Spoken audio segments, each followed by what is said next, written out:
was just everybody waking up and saying, wow, there are no black firemen, there are no black policemen, there are no black city government workers, you know. Why is that, you know? Like I said, that was in the fall of 1986.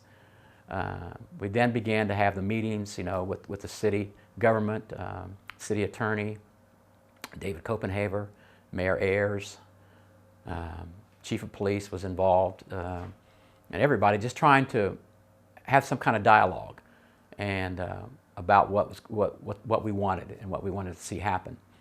And that culminated, you know, later on in 1987, I think it was like late August of '87, into a march that transpired. That with the help of the NAACP chapter and the state chapter, we put together a march just to protest and march from the old church, which was on the corner of 18th and Thornburg in Newcastle.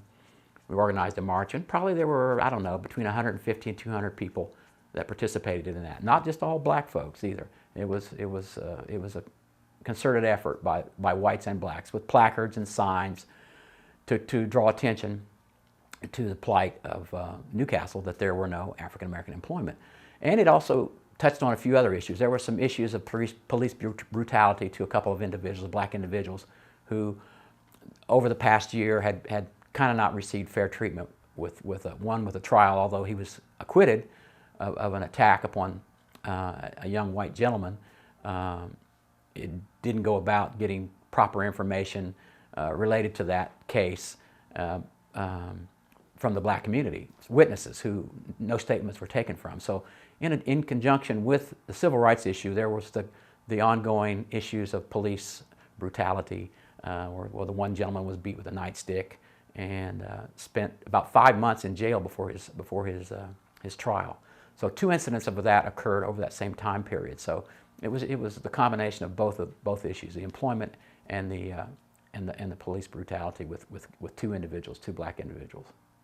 And it seemed really strange, you know, for that to happen in Newcastle, like, you know, 25, 30 years after the initial thrust of the civil rights movement from the 60s. But I guess it was just the complacency of the community, you know, back in the 60s, that everything was status quo, and, you know, people had employment and people had their homes. Newcastle was an interesting community in that, you know, the majority of African Americans there owned their own homes, had jobs. There was no abject poverty that was going on in that community. Community, you know, probably never had more than, at any one time, 400 to 500 African Americans living in the community at the time back then, and it's probably a little less than that now. But times changed. The march was late summer of 1987, and we continued our meetings with the mayor and the city attorney, and the promise was that in January, when the new budget came into being, that he would try to free up some money somewhere to consider hiring at least a new police officer, and that with retirements that there would be consideration given to African American applicants for the fire department. And so that did happen. Surprising enough, in early 1988, I think it was like February, March, somewhere around there, 3 individuals were hired.